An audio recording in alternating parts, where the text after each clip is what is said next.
anggaran pendapatan belanja sekolah strategi secara sederhana memerlukan keputusan atau tindakan yang dilakukan sebagai usaha untuk mencapai sasaran dalam organisasi. Dalam hal ini adalah tujuan sekolah. Penyusunan RAPBS memerlukan analisis sekolah, asing dan lingkungan ekstern yang mencakup kekuatan, kelemahan, peluang, dan ancaman. Yang kedua, pengelompokan, pengelolaan, dan pendayagunaan pendapatan pendidikan.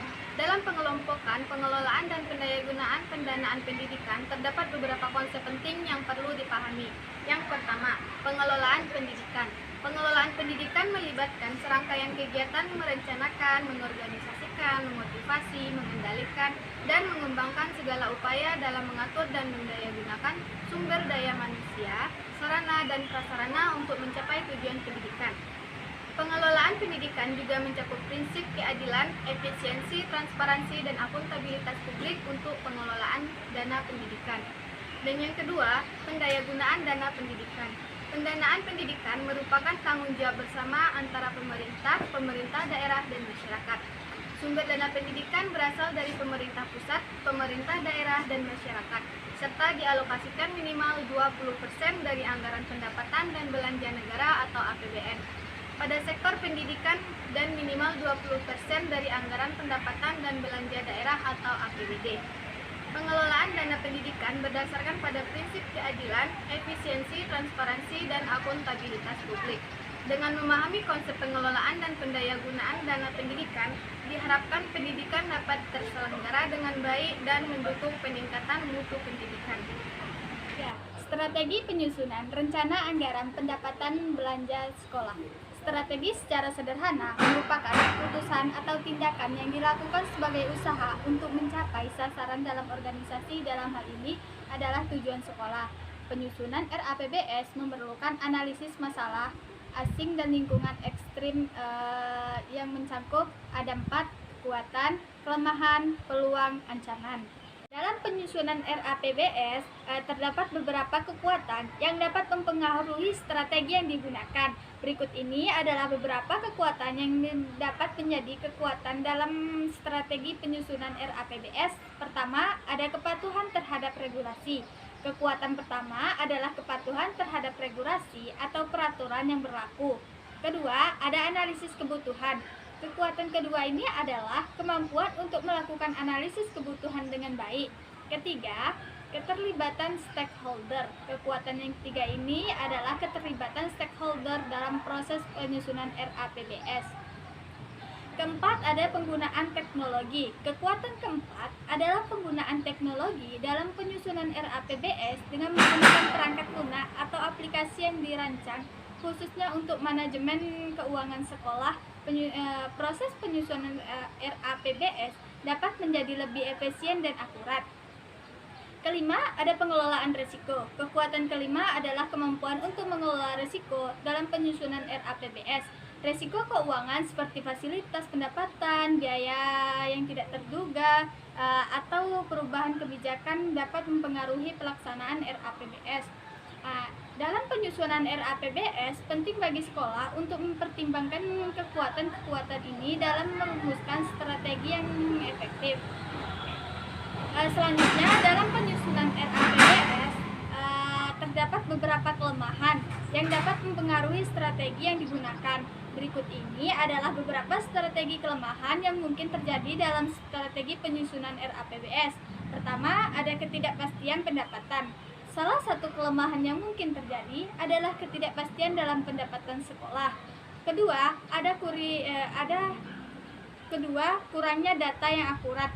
Kelemahan lainnya adalah kurangnya data yang akurat dan terperinci. Ketiga, ada kurangnya keterlibatan stakeholder. Salah satu kelemahan yang sering terjadi adalah kurangnya keterlibatan stakeholder dalam proses penyusunan RAPBS. Keempat, ada kurangnya pemantauan dan evaluasi. Kelemahan lainnya adalah kurangnya pemantauan dan evaluasi terhadap pelaksanaan RAPBS setelah RAPBS disusun dan diimplementasikan. Penting untuk terus mengevaluasi penggunaan dana serta pencapaian tujuan yang telah diterapkan. Kelima, ada ketidaksesuaian dengan kebutuhan pendidikan. Salah satu terjadinya adalah ketidaksesuaian RAPBS dengan kebutuhan pendidikan yang sebenarnya. Dalam penyusunan RAPBS terdapat beberapa peluang yang dapat dimanfaatkan dalam strategi yang digunakan.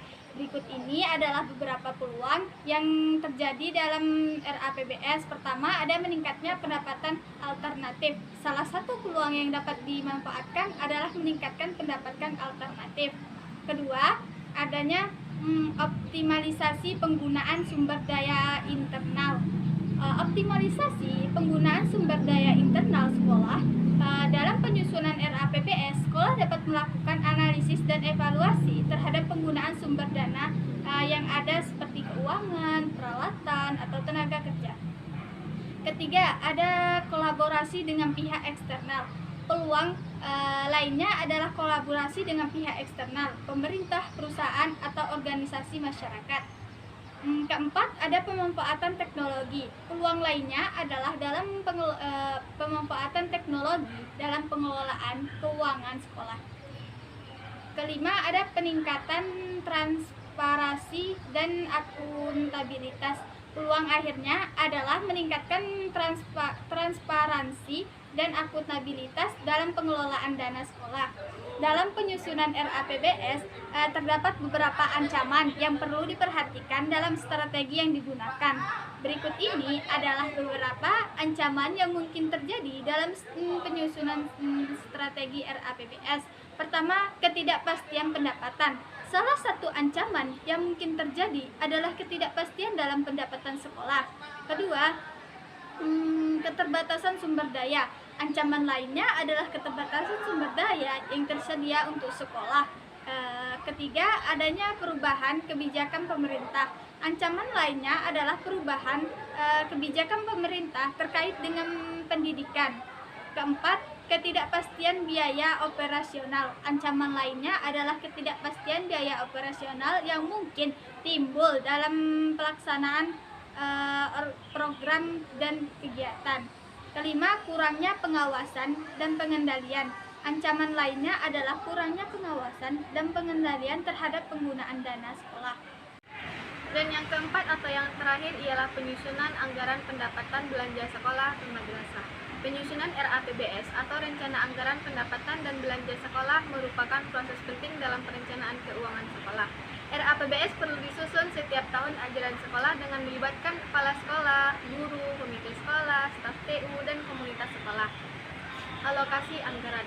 RAPBS harus memastikan bahwa alokasi anggaran dapat memenuhi kebutuhan sekolah secara optimal. RAPBS setidaknya meliputi penganggaran untuk kegiatan pengajaran, materi kelas, pengembangan profesi guru, renovasi bangunan sekolah, pemeliharaan buku, meja, dan kursi. Dasar hukum. RAPBS harus berdasarkan pada rencana pengembangan sekolah dan merupakan bagian dari rencana operasional tahunan. Ini mencakup semua kegiatan program pendidikan dan harus dirinci secara baik sehingga dapat dilihat rencana kerja yang jelas serta dapat membantu unsur pengawasan. Partisipasi.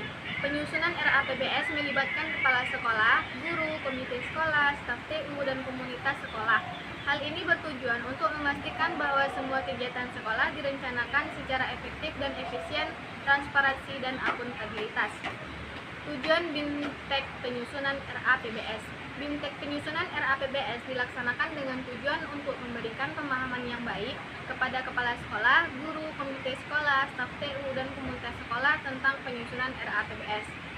Dengan melibatkan berbagai pihak terkait, penyusunan RAPBS menjadi sebuah proses yang penting untuk memastikan alokasi anggaran sekolah dapat memenuhi kebutuhan secara optimal dan transparan. Sekian video yang dapat kami sampaikan, semoga bermanfaat. Wassalamualaikum warahmatullahi wabarakatuh.